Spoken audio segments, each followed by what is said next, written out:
L'info du Grand Lille en continu. Adrien Lannoy. Nous sommes le lundi 10 octobre et vous êtes bien en notre compagnie, 7h30 en direct. Bon réveil à toutes et à tous, bon appétit également si vous prenez votre petit déjeuner avec nous et bon courage si vous partez travailler. Un point d'abord sur vos prévisions météo avec une journée bien maussade en perspective. Nuages et pluies seront en effet au programme de ce lundi avec un ciel très chargé dès ce matin et un risque d'averse annoncé jusqu'en milieu d'après-midi.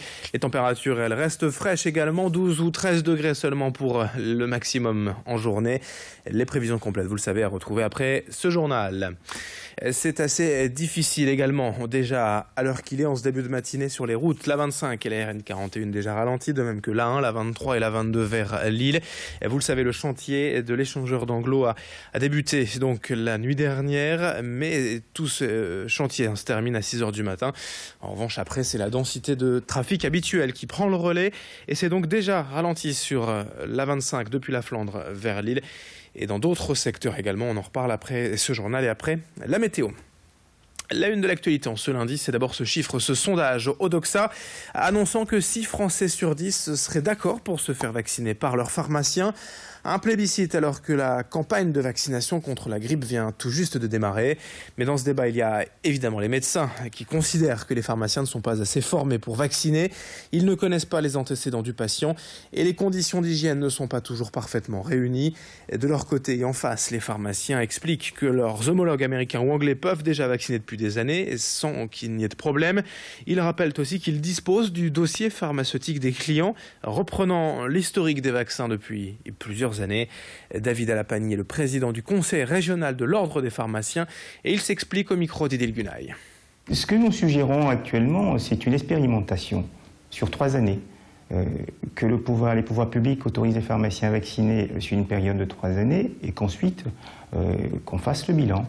Nous espérons, tout comme dans d'autres pays, que cette autorisation se fasse uniquement sur la base du volontariat, uniquement sur les critères de formation, parce que les pharmaciens seront formés, et sur des critères d'agrément, puisque ça se fera dans des locaux qui seront adaptés, qui permettront de recevoir en toute confidentialité et en toute asepsie les personnes qui souhaiteraient se faire vacciner.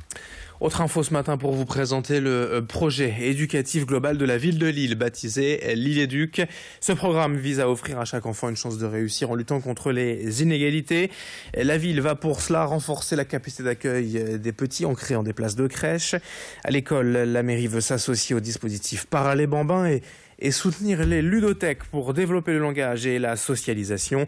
La ville a profité de ce point presse vendredi pour renouveler la charte Ville Amie des enfants avec l'UNICEF. Précision et présentation de ce programme avec l'adjointe au maire de Lille, Charlotte Brun, au micro de Louis Caillé. La particularité du projet éducatif global lillois, c'est d'être extrêmement engagé en direction de la petite enfance. Et notamment par des dispositifs, je pense à Parler Bambin ou au dispositif expérimental Jeux d'enfants, que nous sommes les premiers à expérimenter en France, qui permettent de corriger les inégalités qui se creusent dès la naissance. On sait aujourd'hui qu'un enfant à 5 ans est différencié d'un autre enfant parce qu'il maîtrise des milliers de mots en moins. Et ces milliers de mots en moins qui ne font pas partie de son vocabulaire conditionnent très très fortement sa réussite scolaire. Dans ce journal, revenons également sur la mobilisation des habitants en Daluin pour préserver la ferme de Sens-Manoir. Ce bâtiment historique du XVIe siècle, considéré comme étant le poumon vert de la ville, fait depuis plusieurs mois l'objet d'un débat public intense. Tout récemment, le propriétaire avait entrepris des travaux de terrassement sur le terrain, mais personne ne savait vraiment quel en était l'objectif. La mairie a donc déposé un arrêté le 6 octobre pour stopper les travaux. Vendredi, les habitants se sont mobilisés pour demander des comptes au propriétaire, car la ferme est aujourd'hui laissée à l'abandon. Et ce samedi, le propriétaire a annoncé qu'il voulait utiliser la surface pour construire une zone pavillonnaire, mais qu'il céderait par la suite la ferme à la ville pour un euro symbolique. Une réunion entre les habitants, le maire et le propriétaire va être organisée prochainement. Explication avec un conseil municipal et le propriétaire des lieux au micro d'Alexis Tessier. Ce que nous souhaitons naturellement, c'est que ce site historique soit préservé. Nous savons qu'il y a un projet qui se terminerait par la rétrocession de la Sens-Manoir à la ville d'Halluin pour l'euro symbolique. C'est un projet que l'on peut étudier et qui peut être intéressant. Mais maintenant, quant aux constructions, rien n'est communiqué. Nous ne souhaitons bien sûr pas que le site soit bétonné et nous souhaitons au contraire que toute la lumière soit faite sur ce projet. Moi, j'imagine la ferme restaurée Et d'ailleurs, c'est restauré par nous, les propriétaires de la ferme, sur 7000 m². Et en contrepartie de ce cadeau qu'on fait à la mairie pour qu'elle garde ses vieux bâtiments et 7000 m² de verdure boisée, c'est moi qui ai boisé les arbres, c'est moi qui ai boisé la propriété d'ailleurs. Eh bien nous lotissons avec un lotissement de caractère les 27 000 m² qui restent. Voilà.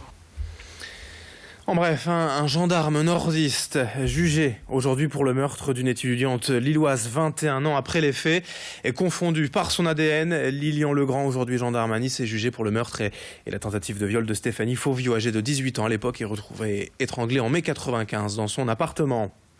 Autre info, rapidement, ce fut la surprise du conseil municipal de Lille. Vendredi soir, le zoo va devenir payant dès l'an prochain pour les non-lillois. 4 € par adulte, 2 € par enfant. C'est une décision financière inéluctable pour préserver ce parc selon la municipalité. Et tout à l'heure, 16h30, nous serons en direct depuis le zoo avec l'adjointe en charge de la nature en ville, Lise Dalleux, pour nous expliquer les raisons de cette décision de rendre le zoo payant donc aux non-lillois.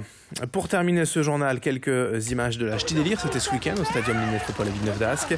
Près de 5000 joyeux concurrents sont venus participer aux courses de 13 km agrémentées d'obstacles, de lacs et de mares debout. Ici, pas de chrono, juste le plaisir, dans la bonne humeur, de patauger dans la terre, de se salir entre amis. Le défi aussi tout de même pour les moins sportifs de courir, marcher, ramper ou escalader pendant plus de 2 heures dans le froid et dans l'eau, de se soutenir en groupe. Témoignage de ces coureurs de l'extrême au micro d'Alexis Tessier. C'est bien passé, bonnes épreuves. Un peu long quand même. Hein. Ouais. Les 5 premiers kilomètres, quand on nous l'a dit, ça nous a fait un peu mal aux jambes. C'était cool, on s'est bien mouillé. Et il faisait pas trop moche, donc ça va. A manqué un peu de boue, mais c'était bien. Petite passée dans le lac, c'est au final, quand on y est au moment, on fait un peu la tête, mais sinon c'est super.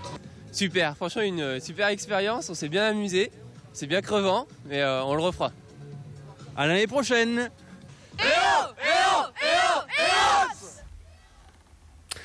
Lundi 10 octobre, 7h37 en direct sur Grand Lille TV, à suivre vos prévisions météo. Très belle matinée à toutes et à tous.